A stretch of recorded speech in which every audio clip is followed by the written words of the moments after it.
Bem-vindos, prezados alunos. Professor Átila passando por aqui mais uma vez. E o tema da nossa aula de hoje será as invasões estrangeiras e os tratados e limites territoriais. Bom, o nosso primeiro tema vai ser sobre as invasões francesas no Brasil. Nós sabemos muito bem que a presença francesa ela se deu desde a fase pré-colonial, quando o Brasil estava semi-abandonado pelos portugueses e o comércio de pau-brasil era a única atividade explorada nessa terra. E a grande dificuldade de se fazer um policiamento, um patrulhamento da nossa costa, fazia com que franceses invadissem diversas regiões e contrabandeassem o nosso pau-brasil. A partir de 1530, quando a coroa portuguesa inicia um processo de colonização efetivo, a ameaça francesa, mesmo assim, permaneceu. E durante o século XVI, é um momento muito importante na história da Europa, porque é uma fase em que está acontecendo a reforma protestante. E a França é um país que permanece católico. Apesar do protestantismo, sobretudo o protestantismo calvinista, estar se espalhando principalmente junto às camadas burguesas na França. E muitos calvinistas na França, conhecidos como huguenotes, são perseguidos. Alguns desses calvinistas, sofrendo essas perseguições religiosas, acabam em 1555 vindo para o Brasil. E o grande líder dessa invasão, que acontece no ano de 1555, é um comandante, francês, chamado Nicolau Villayon. Eu gostaria que vocês observassem o mapa nesse momento, essa invasão. A invasão se dá em 1555. Na ocasião, o nosso governador-geral era então o Duarte da Costa. Tá? Os franceses vão tentar criar um núcleo de povoamento permanente na região do Rio de Janeiro. Né? Inclusive, a atividade do pau-brasil, do extrativismo do pau-brasil, era a principal atividade interessada por esses franceses naquela ocasião. E um fato que é bastante inusitado é a aliança que eles vão promover com os índios tamoios. Os franceses ficaram conhecidos por serem mais amistosos com os índios do que os portugueses.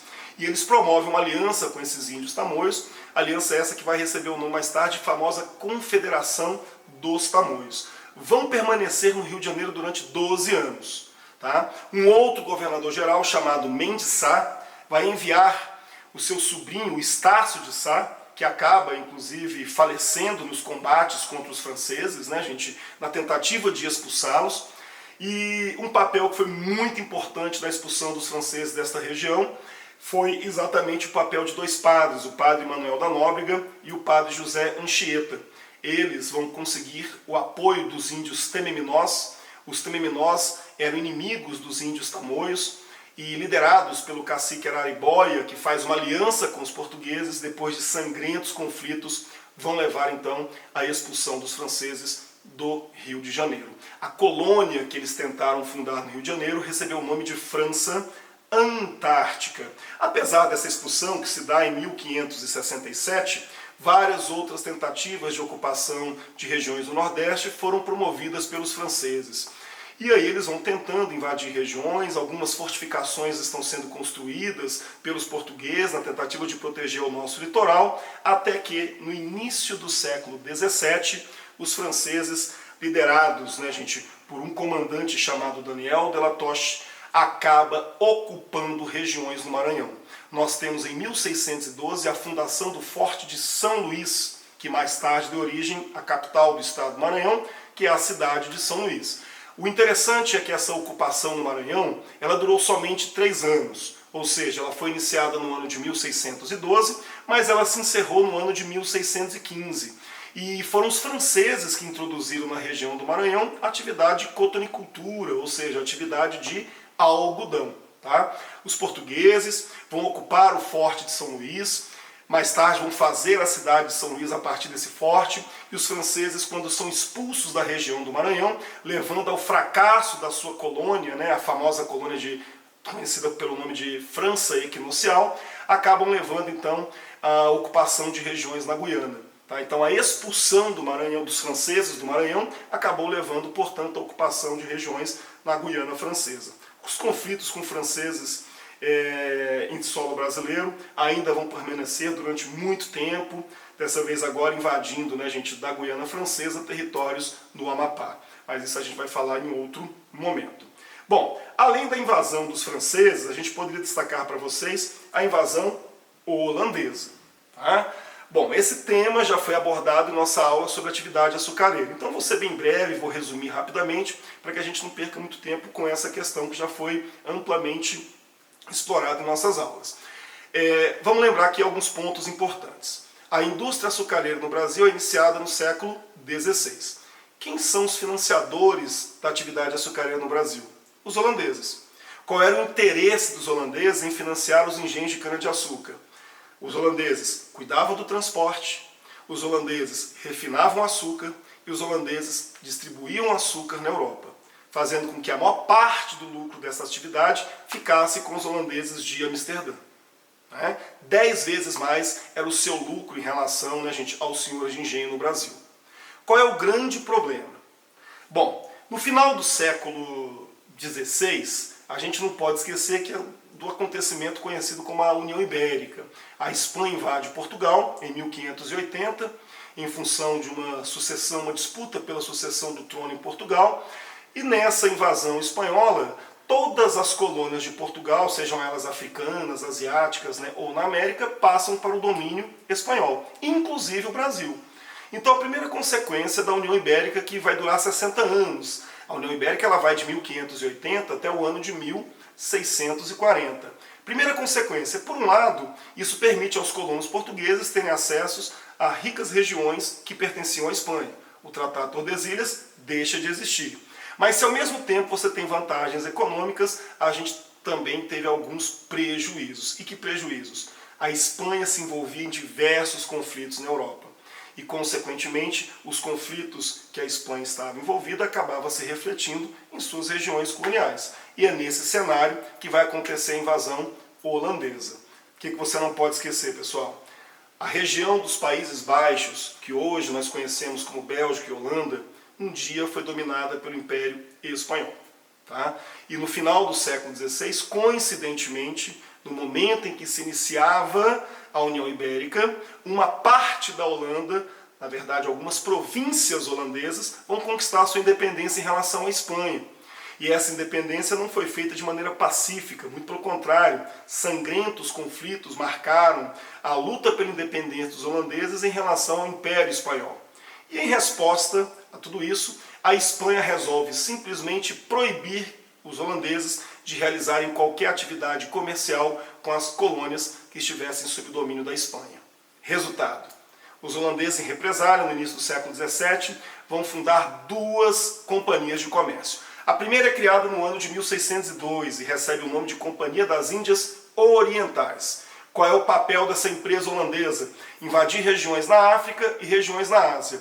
Podemos destacar a ocupação holandesa em territórios de Angola e também em territórios do Ceilão, na Ásia, Malaca, Molucas, são exemplos de regiões ocupadas pelos holandeses pela Companhia das Índias Orientais. E o Brasil, onde é que entra nessa história? Em 1621, a gente precisa lembrar da criação da Companhia das Índias Ocidentais. Essa é a empresa holandesa que vai invadir territórios na América.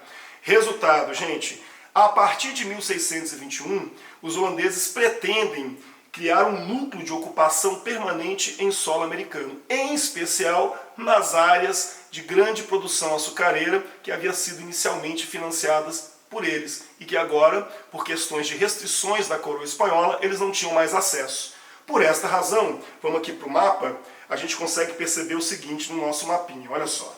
Vamos lá? Em 1624, nós temos uma primeira tentativa de invasão holandesa na capital da colônia, que é Salvador. Há uma grande resistência por parte dos colonos contra a presença dos holandeses, e em 1625, esses holandeses são expulsos de Salvador, o que representa o primeiro fracasso da Companhia das Índias Ocidentais. Alguns anos depois, por volta de 1630, nós temos uma segunda investida holandesa. Dessa vez, os holandeses pretendem ocupar a região de Pernambuco. Vão enfrentar uma forte resistência por parte dos colonos, uma sangrenta guerra acontece entre os anos de 1630 até 1635.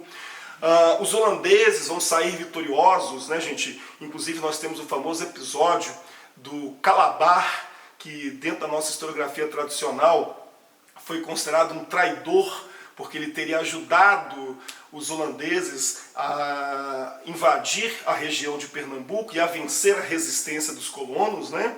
Essa questão do Calabar ser um traidor foi uma questão já muito debatida na nossa historiografia, né? Na verdade, quem ele traiu? Né? Calabar não era português, ele era um mulato, né, nascido no Brasil. E então, portanto, ao ajudar os holandeses na ocupação da região de Pernambuco, ele não teria traído os portugueses, até porque nem português ele era. Mesmo que ele fosse português, existe um outro detalhe que a gente não pode esquecer. O Brasil não era de Portugal nesta época, o Brasil pertencia à Espanha, né? E na verdade, então, Calabar teria contribuído aí ajudando os holandeses na ocupação, porque ele acreditava que essa ocupação traria prosperidade para a região. Bom, conclusão. 1635, os holandeses conseguem finalmente derrotar os colonos, e a partir do ano de 1637 nós vamos ter a chegada, né, gente, do João Maurício de Nassau, um conde holandês que foi enviado ao Nordeste brasileiro em 1637 pela Companhia das Índias Ocidentais. E a função, né, do Maurício de Nassau era governar as terras dominadas pelos holandeses na região de Pernambuco. E o governo do Maurício de Nassau é um governo de grande prosperidade, foi um governo que durou 7 anos, e ele foi responsável por uma série de transformações, principalmente urbanísticas, na cidade de Recife. Ele melhorou o porto de Recife, né, gente, criou um corpo de bombeiros em Recife, estabeleceu uma tolerância religiosa, né, para os protestantes nas regiões ocupadas por eles, financiou diversos senhores de engenho com juros mais baratos, então empresta dinheiro para que a produção açucareira ela fosse bastante impulsionada. E aí o que a gente vai percebendo? Graças à atuação do Maurício de Nassau, que é uma atuação determinante, que vai de 1637 até o ano de 1644, a gente vai perceber o seguinte, que esse é o período de maior produção açucareira do Brasil. A ocupação holandesa se dá em regiões que iam de Sergipe até o Maranhão. Qual é o grande problema que a gente vai perceber? No século XVII tinha explodido a Guerra dos 30 Anos, vários países se uniram contra o Império Espanhol. Dentre esses países nós podemos citar a própria Holanda, e aí os holandeses, né, gente, gastando fortunas no combate contra os espanhóis, acabam se endividando. E a política dos holandeses em relação aos colonos brasileiros, ela é drasticamente alterada. Coincidentemente, em 1640 terminava a União Ibérica, Portugal também tinha um grande interesse em reaver as terras brasileiras, né, reaver todo o domínio sobre as suas antigas colônias. No início, Portugal não vai ajudar os colonos na luta pela expulsão dos holandeses, porque havia um acordo de paz, uma trégua que deveria durar 10 anos. Então, entre 1640, quando nós temos o fim da União Ibérica, até 1650, não há nenhuma tentativa da coroa portuguesa em se restabelecer o Nordeste brasileiro, mas os holandeses, endividados na Guerra dos 30 Anos, eles acabam, portanto, mudando a sua política fiscal em relação ao Brasil. E aí os empréstimos que eram realizados passam a ser cobrados juros altíssimos, muitos colonos não conseguiam pagar as suas dívidas, perdiam, portanto, os seus engenhos, e em função disso os conflitos se transformaram em algo permanente. Foram quase 10 anos de conflitos, né, gente, na região de Pernambuco, conflitos esses que recebem o nome de insurreição pernambucana. Só a partir de 1651 é que os colonos no Brasil vão conseguir o apoio finalmente da coroa portuguesa na luta pela expulsão dos holandeses. Os holandeses são expulsos em 1654, aí nós vimos que esses holandeses acabam ocupando regiões no Suriname, passam a ocupar também algumas áreas, né, gente, nas Antilhas, começaram a produzir cana-de-açúcar nessas regiões. A concorrência do açúcar holandês produzido nas Antilhas levou à decadência da produção açucareira, né, gente, na segunda metade do século XVII. Esse tema também já foi abordado com vocês em nossas aulas anteriores. E a finalização das questões com os holandeses vai se dar no ano de 1661, quando finalmente foi assinado o Acordo da Paz de Haia. Nesse acordo, Portugal concordou em pagar uma indenização de 2 milhões de cruzados para os holandeses em função dos territórios que eles haviam perdido no Brasil, né? Os holandeses são obrigados a devolver o Nordeste, eles são obrigados a devolver as regiões de Angola, mas em contrapartida ficaram com as áreas do Ceilão, Malaca e Molucas. Essa, né, gente, foi a grande marca da presença holandesa durante o século XVII no Brasil. Outra presença que eu gostaria de destacar para vocês, né, essa seria a presença dos piratas ingleses, né? Bom, gente, todo mundo fala da pirataria inglesa do século XVI, né, principalmente do século XVI, do século XVII, mas é importante ressaltar o seguinte: é um fato que os ingleses não chegaram a fundar nenhum núcleo permanente de ocupação em territórios brasileiros, tá? Mas apesar deles não terem promovido a criação de um núcleo permanente, tá? É perceptível que desde a fase pré-colonial existia sim o interesse comercial em áreas do Brasil, inclusive com contrabando de pau-brasil, tá? A gente sabe que comerciantes ingleses ocupavam áreas, feitorias na África, tinham acesso a regiões na América e faziam comércio de marfim, faziam comércio de ouro, faziam comércio de pau-brasil, né? Mas apesar de não ter sido feito nenhum núcleo permanente, um grande destaque para a presença dos ingleses são as atividades da pirataria, atividade corsária, ora feito de maneira independente, que é o caso dos piratas, ora feito com patrocínio, né, gente, da própria coroa inglesa. Nós temos aí a Rainha Elizabeth, que chegou inclusive a ter como amante um dos grandes piratas ingleses, o famoso Francis Drake. Né, com o patrocínio da coroa inglesa, ele saqueava os galeões espanhóis no Atlântico, promovia saques, né, gente, em algumas cidades do litoral brasileiro, e eu gostaria de destacar para vocês alguns, né, gente, desses saques. Os ataques ingleses no Brasil, como a gente pode observar aqui na imagem, olha, o mais importante dos ataques foram os ataques contra o porto da cidade de Santos, né? Nós temos aqui alguns piratas, né, que fizeram saques nessa região em 1583, em 1587, em 1591. Temos inclusive um episódio que é muito importante, que é o episódio de um dos piratas mais famosos, né, o Thomas Cavendish. Ele vai fazer a ocupação das regiões de Santos durante uma festa de Natal, onde ele saqueou, né, gente, a cidade de Santos, no momento em que a sua população se encontrava na missa de Natal que estava sendo promovida na cidade. Tá? Bom, gente, é isso que eu gostaria de falar para vocês sobre esse processo de invasões estrangeiras, né? O nosso próximo tópico será, então, os tratados e limites territoriais. Pois bem, pessoal, vamos então ao ponto, né, para a gente finalizar a nossa aula, que são os acordos dos tratados e limites territoriais assinados principalmente entre a coroa espanhola e a coroa portuguesa. Bom, vem aqui para mim, aqui para esse slide, tá? Gostaria de chamar a sua atenção, vamos focalizar aqui no mapa. Bom, primeiro, eu quero chamar a sua atenção para uma colônia que os portugueses fundaram por volta do ano de 1680, em territórios que hoje seriam parte do Uruguai, né, a antiga província da Cisplatina. Eles vão fundar uma colônia próxima às margens do Rio da Prata, chamada de Colônia de Sacramento. Então a primeira coisa que você precisa entender, vamos lá? Colonos portugueses invadem territórios espanhóis na região do atual Uruguai. Esses territórios deram origem a uma colônia que recebe o nome de Colônia de Sacramento. Qual era o grande interesse dos portugueses nesta região? O Rio da Prata é a foz da Bacia Platina. E a Bacia Platina era o local por onde você conseguia, através desses rios, ter acesso às famosas minas de prata de Potosí, encontradas na Bolívia. Então havia um grande interesse de portugueses, de ingleses também, no contrabando, né, desses metais preciosos encontrados nesta região.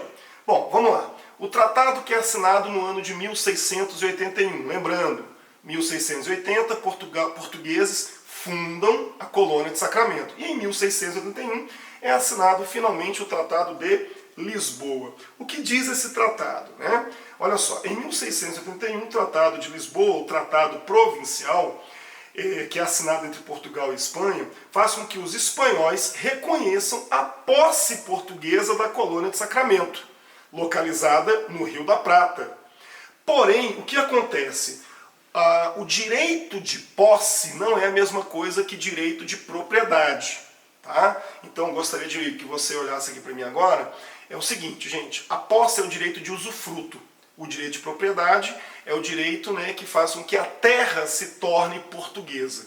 Então a Espanha, por meio do Tratado de Lisboa, apenas garante o direito de usufruto das regiões da colônia de Sacramento, mas não garante, portanto, a propriedade dessas terras para Portugal. Qual é o resultado disso, gente? Os espanhóis que viviam nessa região não aceitam a presença portuguesa, diversos conflitos na disputa desta região, afinal de contas a colônia de Sacramento está localizada numa região estratégica, é a foz da Bacia Platina, as margens do Rio da Prata, e por esta razão colonos portugueses e espanhóis ao longo do século XVII, veja bem, a colônia é fundada no final do século XVII, ao longo do século XVIII, melhor dizendo, a gente observa que vários conflitos disputando aí esta região entre portugueses e espanhóis foram marcados, né, gente, ao longo da nossa história. Tudo bem? Tratado de Lisboa é o primeiro tratado que eu gostaria que vocês, então, né, gente, observassem. Tá? Bom, vamos lá. O segundo tratado que eu quero chamar a sua atenção. Tá? Vamos lá, vamos aqui para o mapa. Né? Aliás, antes de vir para o mapa, olha aqui para mim mais uma vez. Né? Eu quero chamar a sua atenção para dois tratados que são assinados no início do século XVIII e que recebem o nome de Tratados de Utrecht. Utrecht é uma cidade holandesa, tá? São os tratados assinados no ano de 1713 e o outro assinado no ano de 1715. O primeiro tratado, nós vamos observar que ele foi assinado com a França e o segundo tratado vai ser assinado com a Espanha. Qual é a razão da assinatura desses tratados? Início do século XVIII, está acontecendo a guerra de sucessão ao trono espanhol, duas famílias estão disputando, né, gente, o direito a esse trono. Nós temos a família dos Habsburgos, que já governava a Espanha durante um longo período, e a família francesa dos Bourbons. Ao final da Guerra de Sucessão foi garantido aos Bourbons o direito, né, gente, ao trono espanhol. Por esta razão, o que vai acontecer? Os Bourbons estão governando a França, né, gente? E agora vão ter o direito também de ter acesso ao trono espanhol. Então, o primeiro tratado de Utrecht, ele vai ser assinado com a França, e aí eu quero que você observe nesse momento o mapa, vamos aqui para o mapa, né? O primeiro tratado de Utrecht é um tratado que é assinado entre Portugal e a França, e ele estabelece a fronteira entre a colônia portuguesa em territórios do Amapá e a Guiana Francesa. E qual é a área que é estabelecida como limite territorial, né, gente, entre o Amapá e a Guiana Francesa? O rio Oiapoque, que está assinalado aqui, ó, exatamente na fronteira da Guiana Francesa e o território do Amapá. Apesar do Tratado de Utrecht definir o rio Oiapoque como fronteira entre esses dois territórios, não raras às vezes os franceses invadiam territórios do Amapá e também, vira e mexe, alguns colonos, né, gente, luso-brasileiros, também ocupavam regiões na Guiana Francesa. Então os conflitos nessa região também foram bastante longos, aí, ultrapassando inclusive a fase colonial. Tá? O segundo tratado de Utrecht, ele é assinado, né, gente, com a Espanha. Então olha só, o segundo tratado de Utrecht, eu quero destacar aqui para vocês, ele é assinado entre Portugal e Espanha e estabelece que a colônia de Sacramento passa a ser oficialmente de Portugal.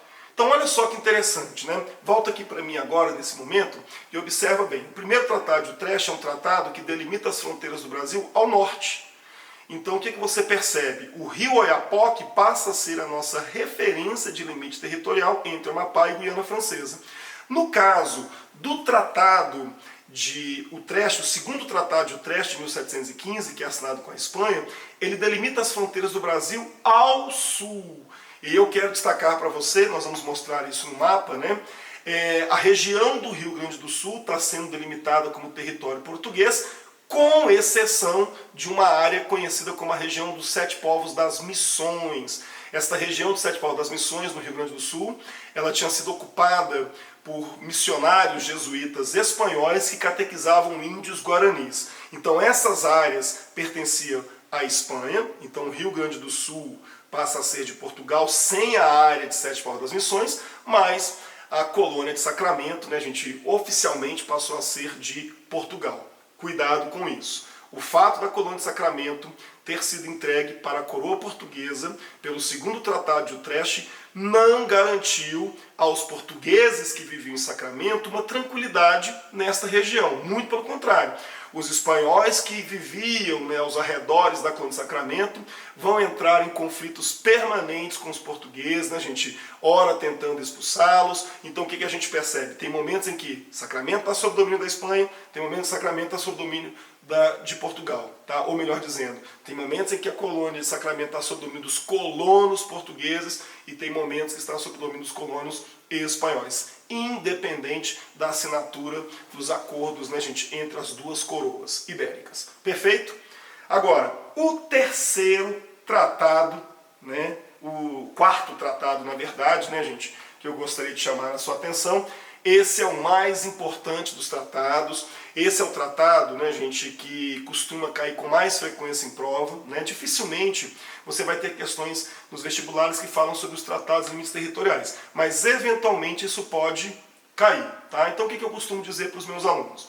Se você tem dificuldade em memorizar esses tratados, porque tratado é uma questão de memorização, tá? Ou você sabe o tratado, ou então você vai errar. Não tem para onde você correr. Tá? Então o que acontece? De todos os tratados que eu vou mencionar, esse é o mais importante, que é o Tratado de Madrid. E por que eu quero chamar a sua atenção para o Tratado de Madrid? Vem para o mapa aqui, gente. Se você perceber, o Tratado de Madrid, ele é o tratado que vai dar essa configuração mais próxima do Brasil que nós conhecemos. E por que esse tratado ele dá essa característica do Brasil mais próximo que nós conhecemos? Porque é um tratado que foi defendido, né, gente, por um sujeito chamado Alexandre de Gusmão. O Alexandre de Gusmão, representando aí a diplomacia portuguesa junto aos espanhóis, ele vai defender o princípio do uti possidetis. Basicamente, o que significa o princípio do uti possidetis? As terras deveriam pertencer ao país que comprovasse a sua ocupação e a sua colonização. O que significa dizer, pessoal? Eu cheguei primeiro, a terra é minha? Não. Se você chegou, não ocupou, não colonizou e veio um outro país e fez isso no seu lugar, não é porque você chegou primeiro que essa terra passa a pertencer, né, portanto, ao seu estado, ao seu país. Tá? Então, graças ao princípio do uti possidetis, o que foi levado em consideração? As regiões onde foi comprovada a presença portuguesa, essas regiões passariam a ser de Portugal. O que nós vimos em nossas aulas anteriores, pessoal? As várias atividades econômicas garantiram a ocupação de diversas regiões, muito além do Tratado de Tordesilhas, né, gente? O primeiro tratado que foi assinado entre as duas coroas. Então a gente observa aí que regiões na Amazônia, regiões, né, no centro-sul do Brasil, Minas Gerais, Mato Grosso, Goiás, aquelas áreas que foram ocupadas graças a uma série de atividades econômicas que já foram mencionadas, né, gente, em momentos anteriores, a gente observa que essas áreas passam a ser, portanto, de Portugal. Qual é o detalhe que você precisa ter cuidado quando a gente fala no Tratado de Madrid? Vem comigo aqui agora mais uma vez, gente. Olha só. O Tratado de Madrid, existe uma área que não seguiu o princípio do uti possidetis. Houve uma permuta territorial. E qual é a permuta territorial? Lembram? Vou mostrar aqui mais uma vez no mapa para vocês. A colônia de Sacramento, que era, portanto, de Portugal, vai ser entregue, né, gente, para a Espanha. E a região de Sete Povos das Missões, ocupada por missionários espanhóis, passa a ser de Portugal.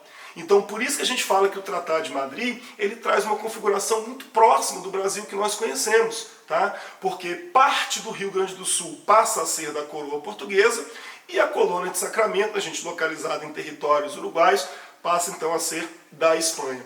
Aí você pensa, Átila, que legal, então finalmente as questões territoriais elas foram resolvidas. Infelizmente não. Lembra que eu disse? Não é porque as duas coroas assinaram acordos que a população das regiões em disputa elas vão reconhecer esses acordos assinados. Resultado, os colonos portugueses que viviam em Sacramento não aceitam entregar as terras para a Espanha.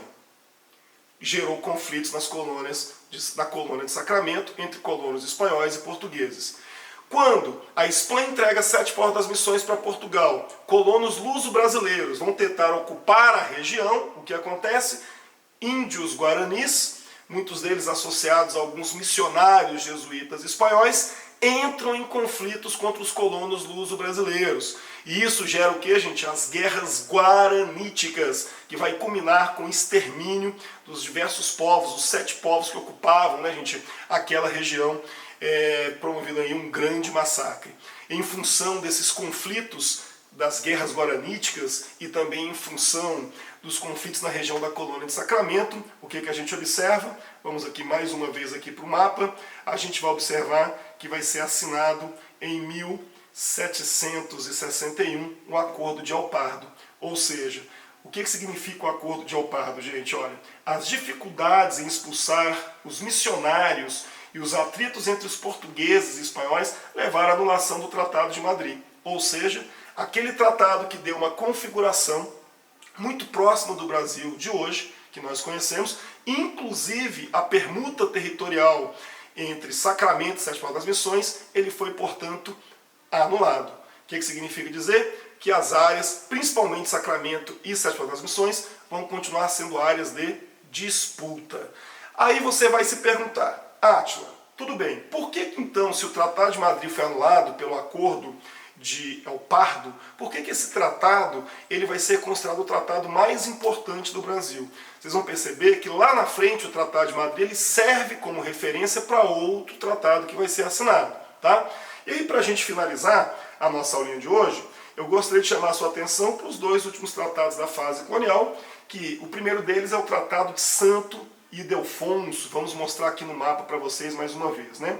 Olha só, o Tratado de Santo Ildefonso ele é assinado em 1777. E aí eu quero que vocês voltem aqui mais uma vez para mim. É curiosa essa história, porque em 1777 é o ano da morte do rei Dom José.